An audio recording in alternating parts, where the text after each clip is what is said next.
Welcome to the AsiaLink podcast. I'm your host, Jim Gourlay. AsiaLink exists to share the gospel of Christ with the unreached of Asia.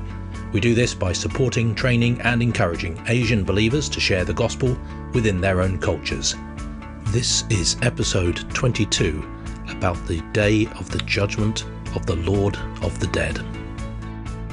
One of the really interesting things about when you visit Bhutan is to visit during a festival period. These are festivals that can last a number of days, and they're usually run by monasteries or a group of monasteries, and they're incredibly interesting. The monks in the monasteries spend months in preparation and designing and making the costumes and the masks, and then there's almost this drama that takes place. So the one in particular that kind of caught my eye is called the Dance of the Judgment of the Dead.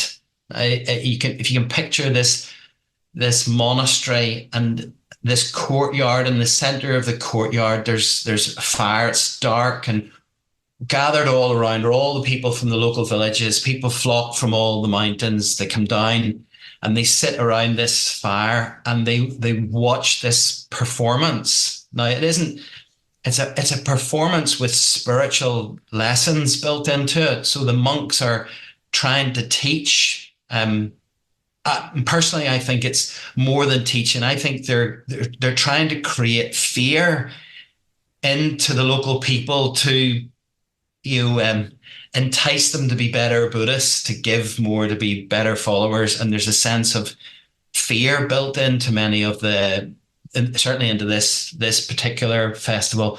And this part called the Dance of the Judgment of the Dead. So you picture the scene, the fire's there, and out come a lot of monks dressed up as animals. This is the animal world, all the different species wearing these masks, elephant masks and giraffe masks and tiger masks, etc.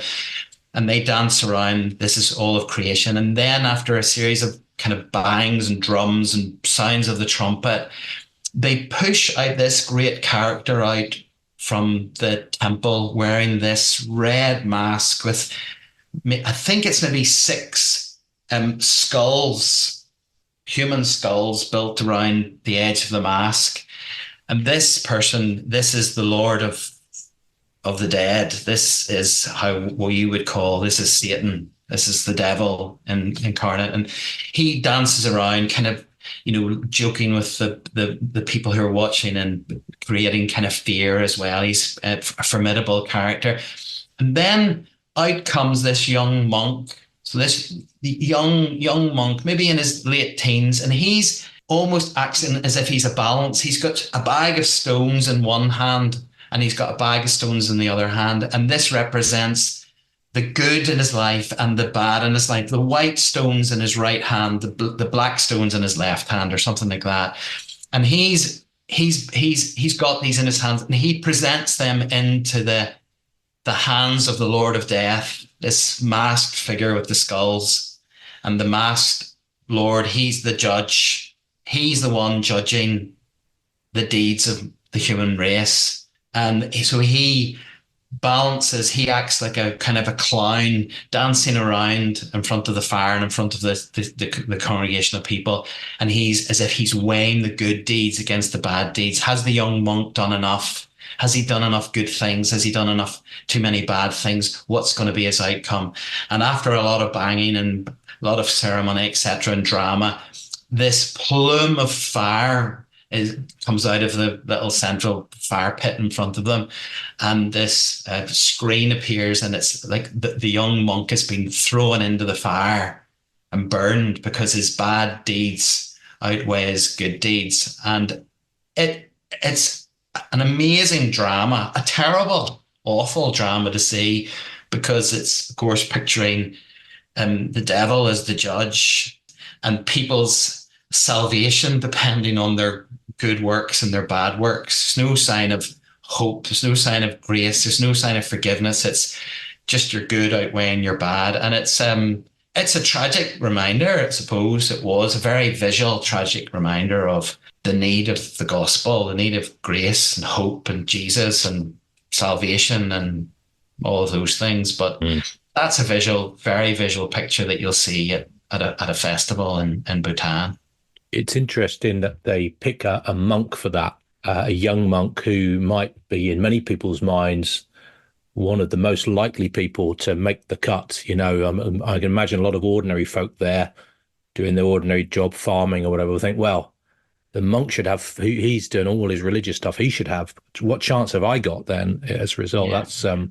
That's one thought which sort of turns the ratchet a bit.